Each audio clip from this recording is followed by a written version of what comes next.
Hello, in this video I want to show you how to install Microsoft Edge browser on Oppo A77.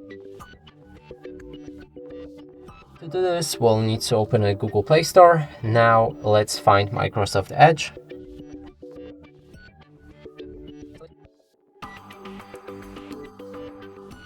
Then when it's ready, click on the Open.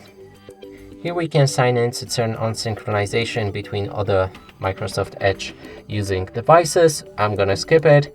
Accept or disagree with the data sharing preference and click on Confirm.